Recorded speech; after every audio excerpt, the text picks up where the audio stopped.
deuxième fois. Alors, ensemble, disons Jésus est vivant. Jésus est vivant. Jésus est vivant. Jésus est vivant. Nous ne devons pas nous présenter devant le Seigneur comme si on allait à un enterrement. Parce que le Seigneur est sorti une fois pour toutes de la tombe. Et il est vivant pour l'éternité. You are Yahweh.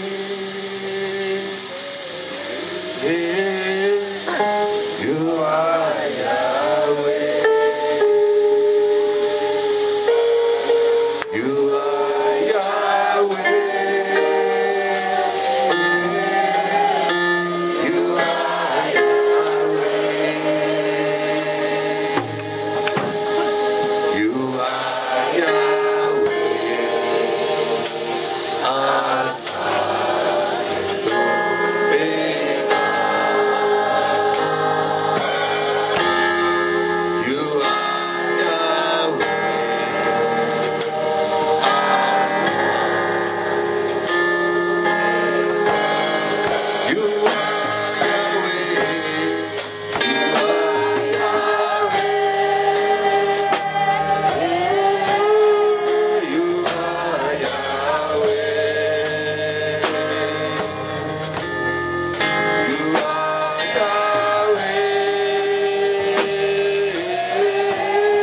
You are Yahweh. You are Yahweh. Alpha and Omega. You are Yahweh. Alpha. You are Yahweh. You are Yahweh. You are Yahweh. You are Yahweh. You are Yahweh.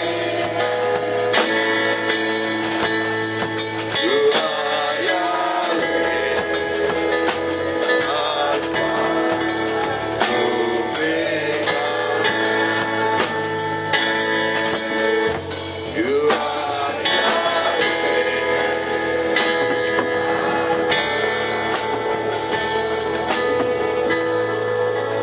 Seigneur notre Dieu, nous venons nous soumettre à ta Seigneurie. Tu es la tête de l'Église, Jésus. C'est au travers de toi que l'Église est bénie. C'est toi qui inspires tes serviteurs, qui ne sont que des serviteurs inutiles, par le bon Saint-Esprit que tu nous as donné. Nous prions ce matin que tu parles à un homme. Nous prions ce matin que tu parles à une femme. Nous prions ce matin que tu parles à un jeune. Dispose les cœurs, Seigneur, et fais-nous grâce dans ton nom souverain. C'est au nom de Jésus que nous avons prié. Est-ce que le peuple peut dire Amen? Amen. Est-ce que le peuple peut dire Amen? Amen. Nous allons lire un texte. Nous sommes dans le livre d'Esther, au chapitre 4, verset 14. Esther, chapitre 4, 3 personnes vont lire. Esther, chapitre 4, verset 14. On y va. Car si tu te tais maintenant, le secours et la délivrance surgiront d'autre part pour les Juifs, et toi et la maison de ton père vous dérirez. Et qui sait si ce n'est pas pour un temps comme celui-ci que tu es parvenu à la royauté. Est-ce qu'on peut dire Amen? Amen. Deuxième personne. Car si tu te tais maintenant, le secours et la J'attends, délivrance. merveille, que tu as dit en troisième. Vas-y. Car si tu te tais maintenant, le secours et la délivrance surgiront d'autre part pour les Juifs, et toi et la maison de ton père, vous périrez. Et qui sait si ce n'est pas pour un temps comme celui-ci que tu es parvenu à la royauté.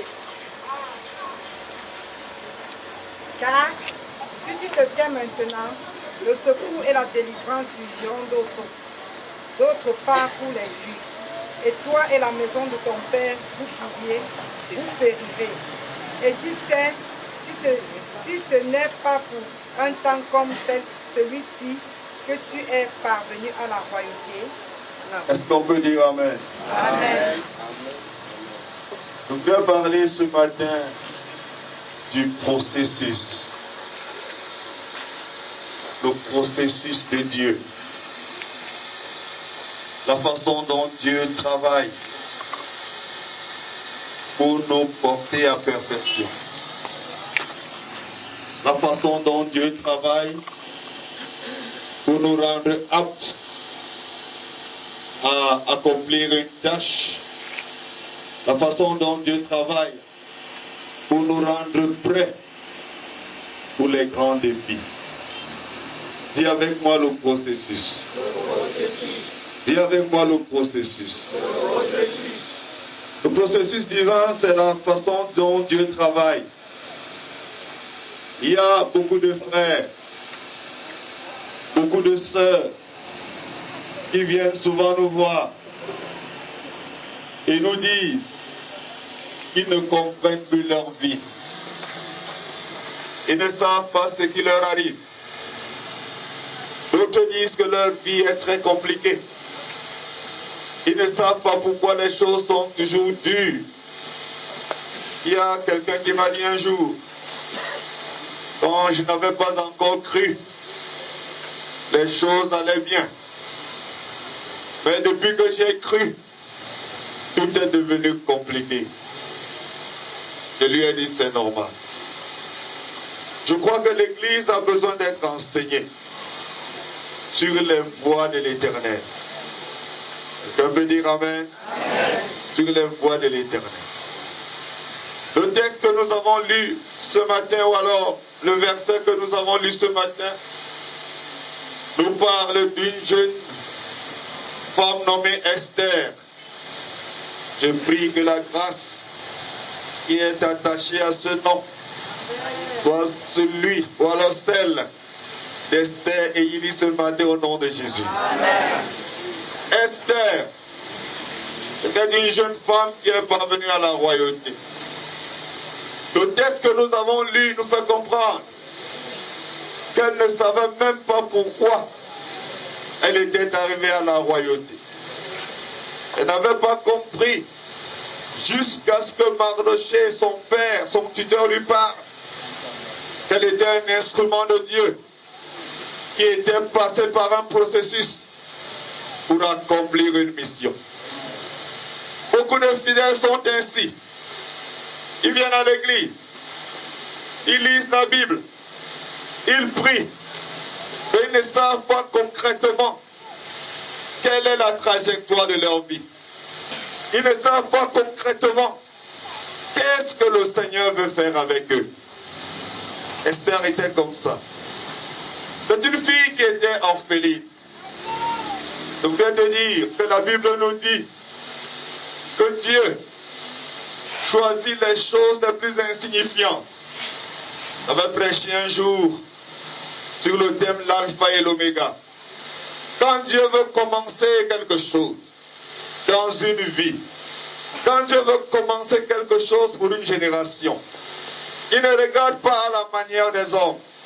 Il commence toujours par les choses les plus inutiles, les choses les plus viles. Je voudrais te dire ce matin que si tu as l'impression que tu ne ressembles à rien, si tu as l'impression que tu es méprisé, tu es sur le bon point de départ pour être utilisé par Dieu. Est-ce que quelqu'un peut dire Amen? Dieu ne regarde pas à la manière des hommes. C'est une fille qui avait perdu ses parents. Et elle avait été hébergée par son tuteur. Vous savez, dans la vie, quand vous perdez les principales personnes qui constituent votre soutien, on peut dire que vous êtes mal parti pour la vie. Eh bien, chez Dieu, c'est le contraire. C'est pourquoi vous allez voir, donc même dans la Bible, quand Dieu a décidé de faire quelque chose, d'introduire quelqu'un dans un processus, dis avec moi le processus. Quand Dieu a décidé d'introduire quelqu'un dans un processus, généralement il isole de ses parents, il isole des ressources, des personnes ressources qui peuvent l'aider à avancer dans la vie. Parce que Dieu, le Dieu de Jésus-Christ, ne partage pas sa gloire avec les hommes. Est-ce que quelqu'un peut dire amen? Donc si tu n'as personne pour t'aider, comme le paralytique de la piscine, sache que Dieu va te mettre ce matin dans un processus. C'est ainsi. C'est ainsi. Je dis souvent aux parents, gardez-vous de rendre vos enfants mous.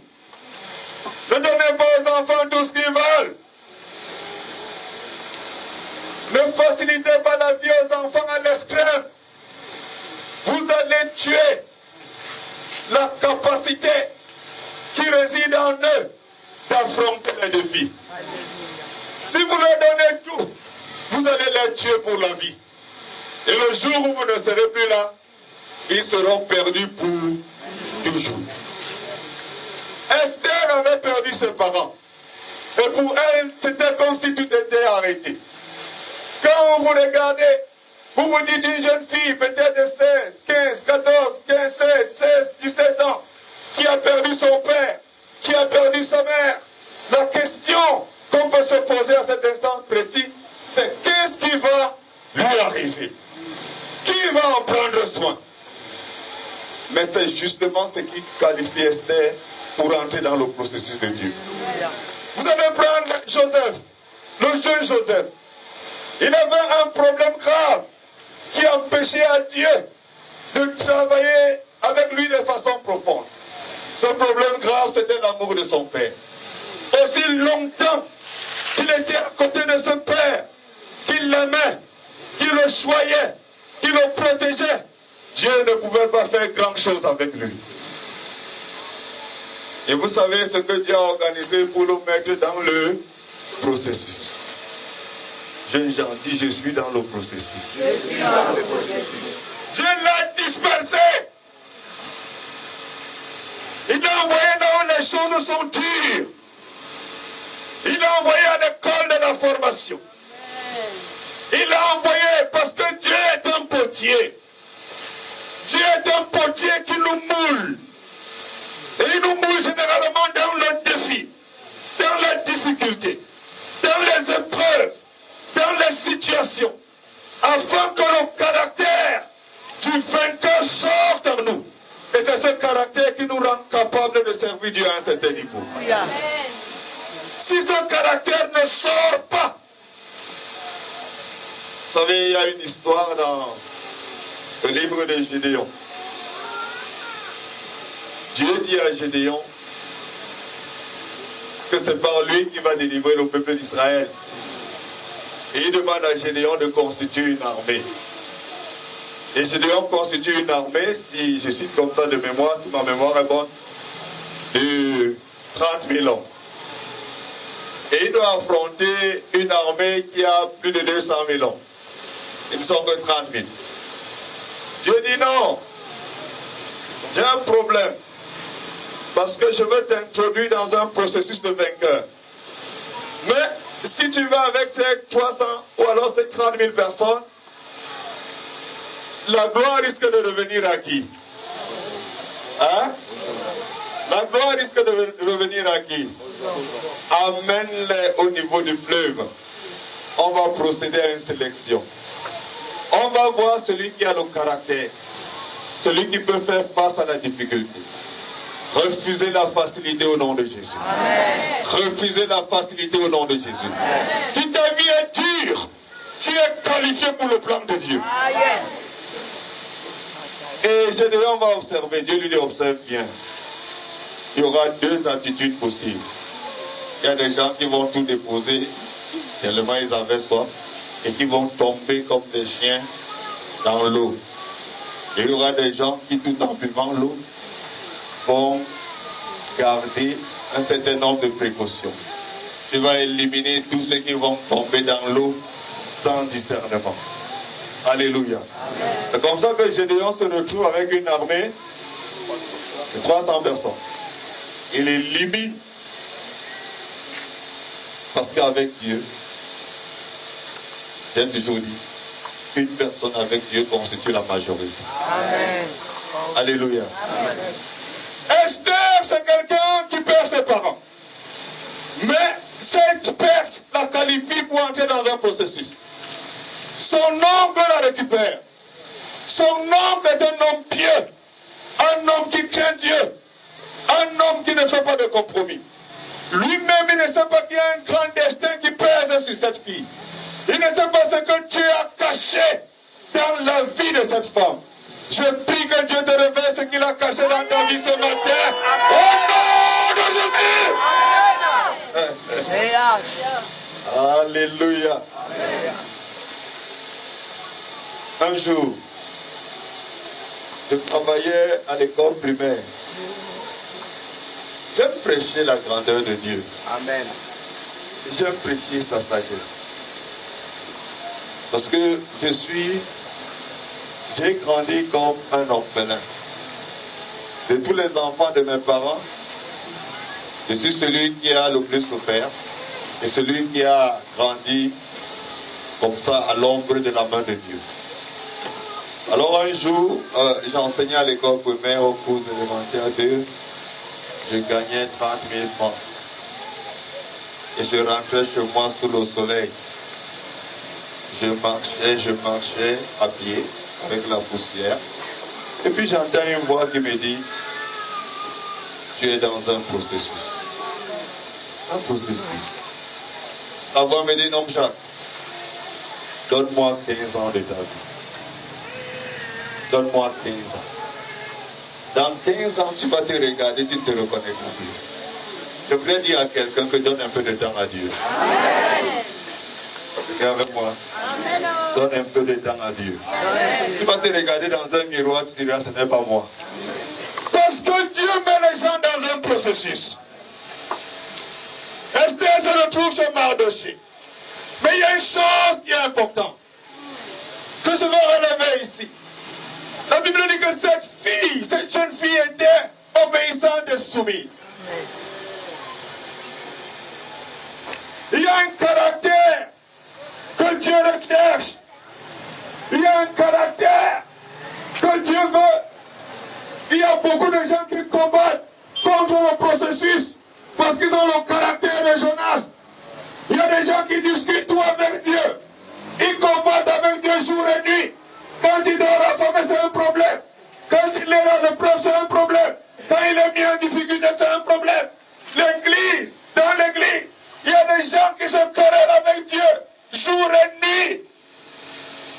Parce qu'ils ne comprennent pas que la divine main est en train de les modeler, est en train de les fabriquer. Vous voyez, quand vous arrivez devant une statue, ou bien une sculpture qui a été très bien moulée, très bien taillée, vous admirez l'œuvre de l'artisan, n'est-ce pas? Mais vous ne savez pas que cette statue a subi quoi? Des coups de marteau. Des coups de marteau pour donner la forme, pour ressortir l'aspect, pour arranger le nez, pour ressortir cette beauté que tout le monde contemple. Il a fallu du temps et beaucoup de travail. Il y a donc des chrétiens comme ça. Ils n'ont jamais compris. Et il y a plusieurs dont le processus a pris un retard considérable. Parce qu'ils n'ont jamais compris qu'ils sont dans un atelier, qu'ils sont entre les mains du Seigneur, de ce Dieu qui est le divin artisan. Ils se plaignent, ils combattent, ils ronronnent, ils murmurent et ils finissent par bloquer le processus. Et quand l'artisan se fatigue, il passe à autre chose. Je prie que Dieu ne passe pas à autre chose pour toi. Amen. Au nom de Jésus. Amen. Il passe à autre chose. Apporte-moi autre chose. Esther était soumise. Esther était obéissante. Esther écoutait attentivement. Esther ne savait que instructions. Amen. Et Dieu avait mis ce caractère.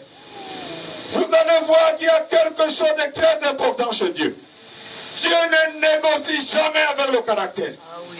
Quand le caractère est mauvais et que Dieu a décidé, totalement décidé de t'utiliser, malgré ce mauvais caractère, Dieu le détruit par des épreuves, par des situations.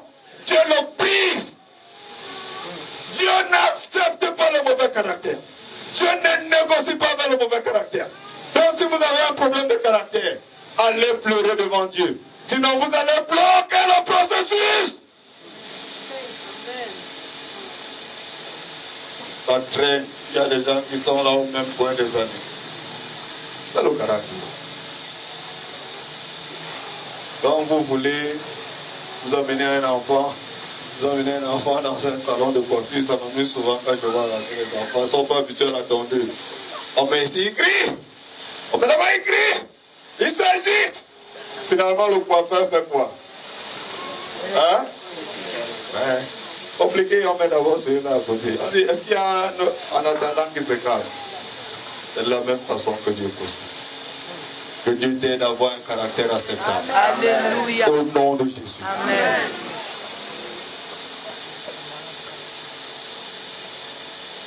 Dis avec moi le processus. Avec Dieu, il y a des choses incroyables qui se passent. Je voudrais que vous compreniez et que vous ne soyez jamais découragés dans votre vie. Il y a des choses incroyables qui arrivent. Tu ne sais même pas comment ça arrive. Voici un roi qui est content. Qui l'a rendu content. Personne ne sait. Et il décide dans sa joie, parce que sa femme est très belle, de l'appeler en public et de dire à sa femme, marche, laisse admirer ta beauté, parce que la beauté de la femme, c'est la gloire de l'homme.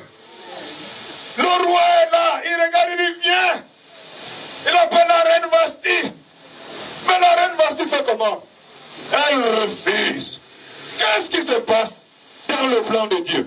Je parle de caractère. Je parle de caractère. Le caractère qui bloque le processus. Qu'est-ce qui se passe? Le roi appelle. Viens montrer ta beauté. Elle refuse. Peut-être qu'ils avaient un problème conjugal. Je n'ose pas dire que le roi ne rationnait pas. Parce que je n'ai pas souvenir d'un roi qui ne rationne pas. Parce que la reine et même la première dame a ses propres services et son budget. Donc ça ne peut pas être une question de ration, d'argent en tout cas. C'était une question de caractère. Waouh! Mais qui peut imaginer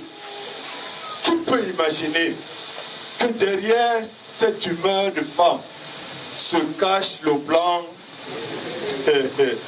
Qui peut imaginer que quand tu boudes l'ancien là, Dieu regarde. Si tu ne le savais pas dès aujourd'hui, sache-le au nom de Jésus. La Bible dit que Dieu regarda et vit que Jacob n'aimait pas qui? Léa. Dieu regarda. Dieu est entré dans la chambre, il a regardé et il vit que Jacob n'aimait pas Léa et il lui donna des enfants. Celle que Jacob aimait, il a rendu stérile. Dieu regarde. Dieu regarde. Dieu regarde. Dis avec moi, Dieu regarde. Dieu regarde. Dieu regarde. Oui, il regarde. Et ça bloque même le processus de bénédiction dans les familles. Parce que selon l'ordre divin, selon l'ordre biblique, c'est la femme sage. Nous sommes ensemble. Selon l'ordre divin et biblique, c'est la femme sage. Si cette femme devient un problème, la maison ne sera jamais là. Quelqu'un me suit? Dis vraiment le processus. Parlez plus fort. Dis